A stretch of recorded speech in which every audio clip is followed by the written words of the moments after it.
Hi there, this is Alvin, and welcome to the Kickstart Commerce podcast, where we share search marketing and domain name investing strategies to help grow your business.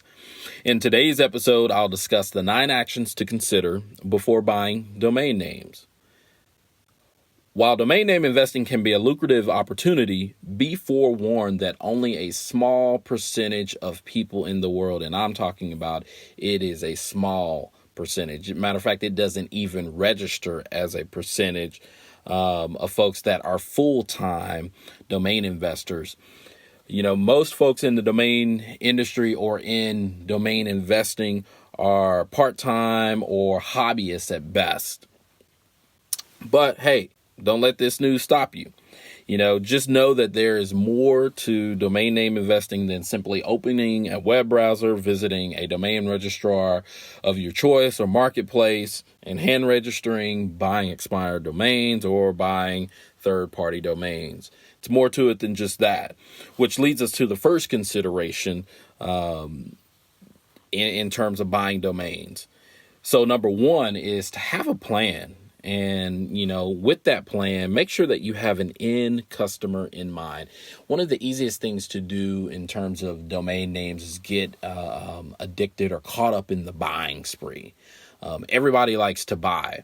One of the hardest things in the domain name investing world is actually selling, especially if selling is not I guess you'd say if it is not your forte or not your cup of tea naturally.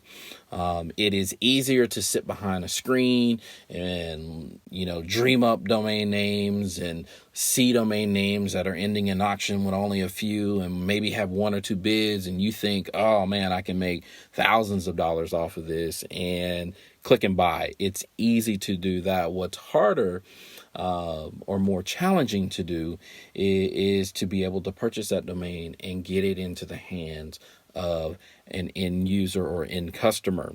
And so with that, you need to have a plan, and that plan needs to start and end with the customer in mind.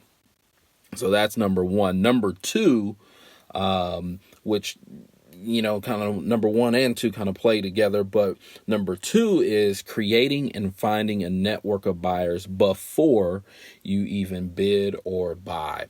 So oftentimes it's a lot easier if you can begin to judge. So for instance, let's take in case in point here. If you were to go to GoDaddy and you find a domain name that is in auction with like anywhere from 7 to 10 days left, what I would say is then if it's based on a given industry, why don't you try to find folks that are within that given industry, just kind of judge, engage, and you don't have to tell them what the domain name is. You can just, use something similar to it. If not, something in a completely different industry, in terms of that given domain. And so what I always recommend is just to test it out, put some feelers out there in terms of find a comparable domain that then you can, test the waters with just to see what type of reaction. Because if, you're getting, no looks at an email or no phone calls returned, or people are just straight up telling you, nope, it's not valuable, then at least you know that before you go out and actually invest your time and money. I'd rather know, hey, I can have someone who is going to buy this, because the reality is if you can get a domain, especially an expired domain name, from anywhere from $100, from $0 to $100, then what I would say is that would be money well spent or well invested to know that you have a customer that's willing to, even if it's a quick flip of, $500, anywhere from $500 to $1,000, that's $100 well spent on the front hand before you even begin to bid or buy that domain, just to know that someone is there and they're willing to purchase. So build up that network of buyers. Get you some customer relationship management software, CRM software, and literally begin to build your own customer database of potential buyers. So that's number 2. Number 3, in regards of the domains, you want to backlink check domains. Oftentimes, that's another selling point, that if you can, ensure that a customer is going to likely increase their search marketing effort simply through buying a domain, and it is a valid backlink profile for a given domain, one that is beneficial in terms of white hat, techniques being used to have built that backlink profile, then, I look at it and I say that is a very, very valuable domain that you will, ultimately want to invest in. Now, that being said, you'll want to use software such as Ahrefs, so ahrefs.com,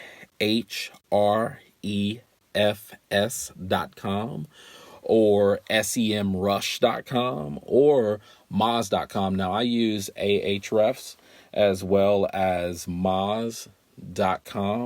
I've not used semrush, but like I said, I like moz.com and ahrefs.com to check the backlink profiles for given domains that either I'm purchasing for my own company, or I'm purchasing on the behalf of other companies, or to flip to other companies. And so that's number 3, use that software to your advantage to be able to tell whether or not a domain is going to be worth your while to invest in. Number 4, which is critical, oftentimes, is to check the ownership of a given domain. So domains, believe it or not, can be stolen, and there are so many people who have been had by scams that are out there for domains that are too good to be true. They'll sell you this deal and you feel like, oh man, I got the steal of a deal. Well, you did. Someone stole it and they sold it to you. And when they sell it to you, they make off with your money. They disappear. You're left with stolen merchandise for then the previous owner, who it was stolen from, to come after you. And there's not too much that you can do. There have been countless stories on namepros.com, dnforum.com, where folks were sold, a stolen domain unknowingly, and, they just didn't do their research. And so, I would use tools such as domaiниq.com and domaintools.com, to check the ownership history. Is this valid? You want to check forums too. If you think something shady is going on, then likely is the case it is something shady. And I'd rather you do your due diligence than to invest your hard-earned money only to have it, go up in a puff of smoke because someone sold you a hot domain. So that's number 4. Make sure you check the ownership history of a given domain before you purchase.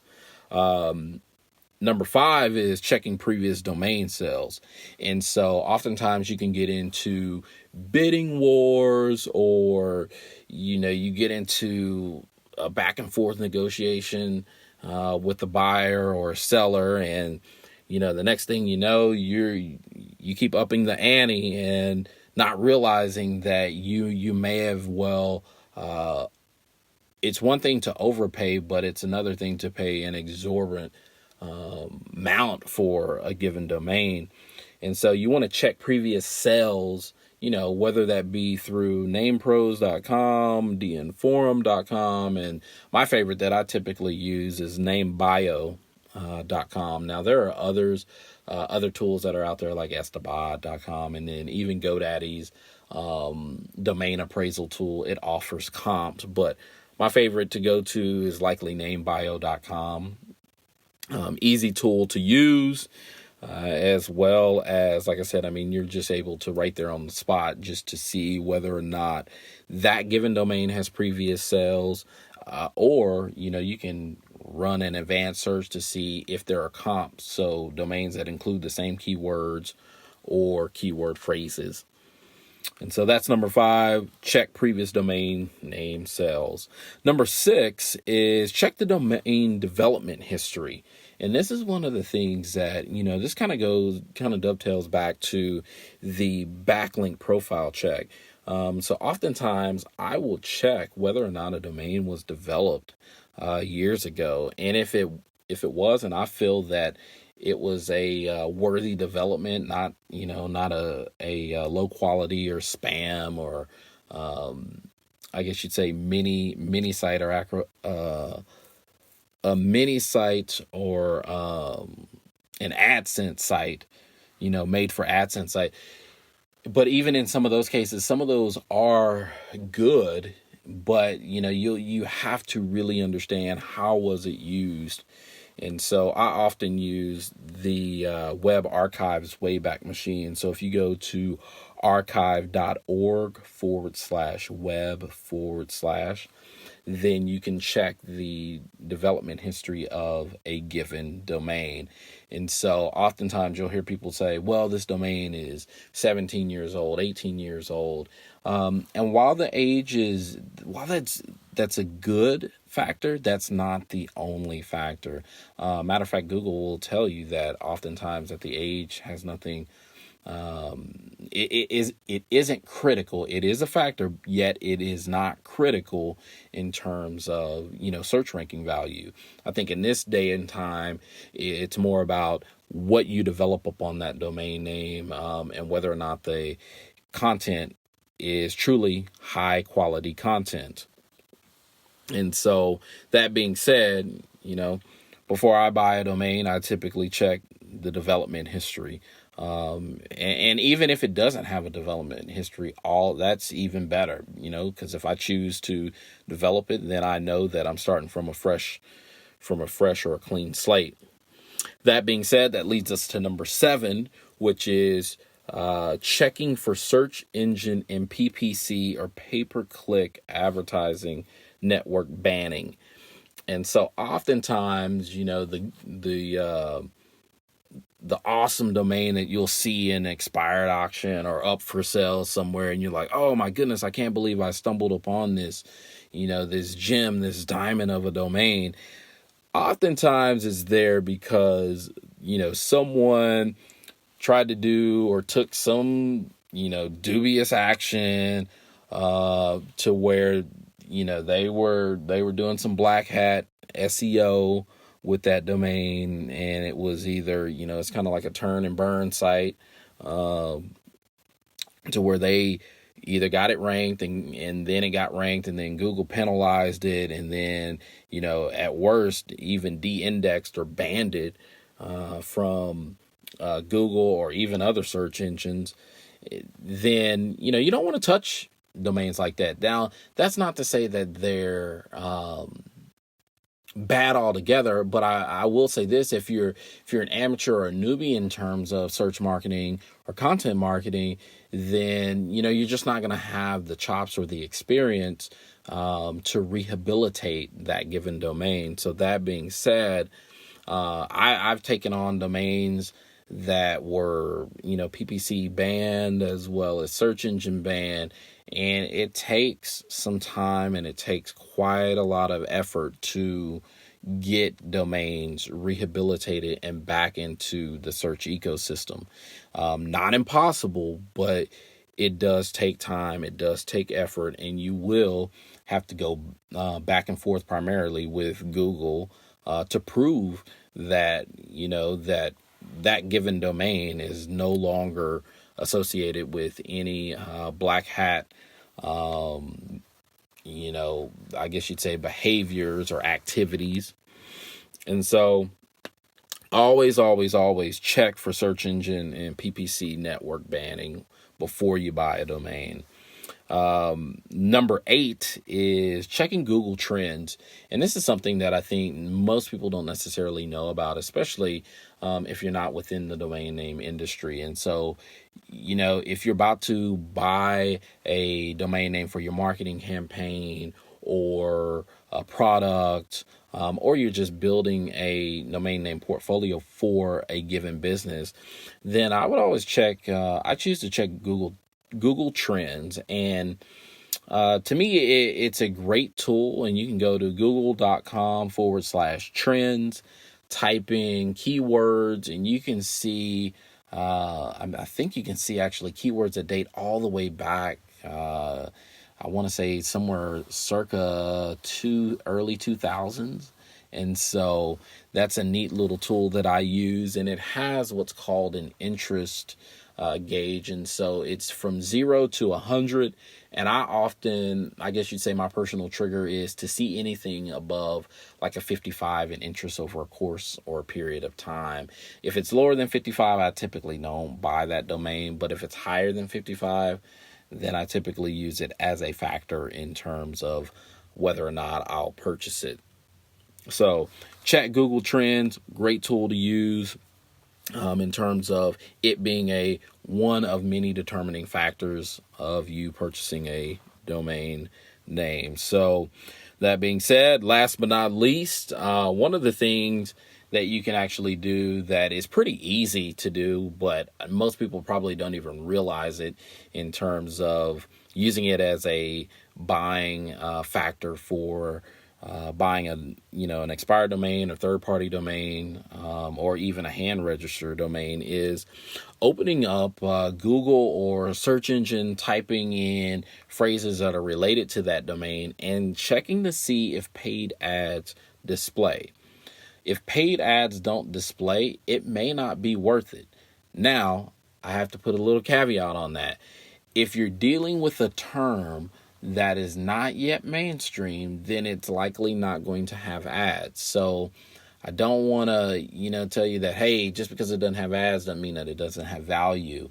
But if it is a phrase that is mainstreamed or should be mainstream, then if it doesn't show ads, to me, I don't think that domain is worth purchasing.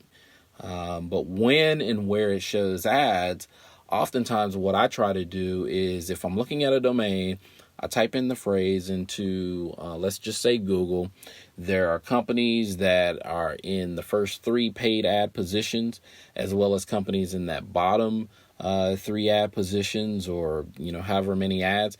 And then I check to see whether or not those companies that have paid ads, whether they're ranked on the first 2 pages. If they're not, then to me, that's a company that now you could reach out to them and say, hey, I have a domain name that you can likely develop into a microsite, into a landing page, or into a content authority website that could then get you ranked maybe within a given 6 to 9 month period. This just depends on how much content and the quality of the content being produced. But I go, you can likely, with what they're paying in pay-per-click or paid ad positioning, you can likely take a fraction of that cost and produce something that's going to, one, lower their paid ad budget, because this new domain developed will then hopefully start ranking within the top 1 to 2 pages. And like I said, it's one of those things, as their PPC ad budget goes down, hopefully the rankings of this site goes up, with the production of high quality content. So that being said, that's just one of the little tricks that I use is, checking search engine for paid ad placement. And, if it has paid ad placement, then again, that's yet another factor, that I say, hey, this may be very well a domain that's worth investing in terms of development, or even flipping, or even just long-term hold.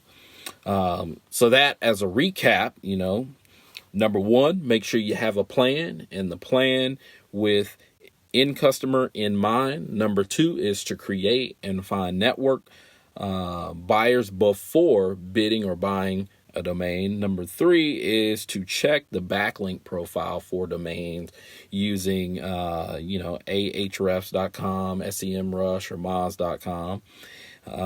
Number 4 is to check domain name ownership history. Number 5 is to check previous domain sales. Number 6 is to check domain development history. And number 7 is to check for search engine and PPC network banning. Number 8, make sure you use Google Trends to check out whether or not that given domain is trending. And number 9 is to check search engine for paid ad placement. And so if you do all of those things for each and every domain that you spot or you feel is a good investment, if you do all of those things, and run the necessary checks, then number 1, you won't be flying blind, and 2, you will increase the opportunity that what you're investing in is an actual lucrative investment. And so, I liken it very much to, people say, hey, playing domain names is like gambling, or even like a lotto scratch off ticket. And, to a certain extent, what I tell most people, I'm saying, if you are and you don't have any of these checks in place, then you are gambling. But if you're lowering the risk because you're going through doing your due diligence, then basically by limiting and lowering your risk, you are actually increasing the opportunity that you are investing into a lucrative investment. And with that, we're out of time. Thank you, listeners, for tuning in to Kickstart Commerce, where we share search marketing and domain name strategies to help grow your business. Please subscribe to this podcast via iTunes, Google Play, Stitcher, or Podbean. Last but not least, please visit kickstartcommerce.com to subscribe to the weekly newsletter sharing tips and tricks about the disciplines of digital strategy. Thanks, and that's all for now.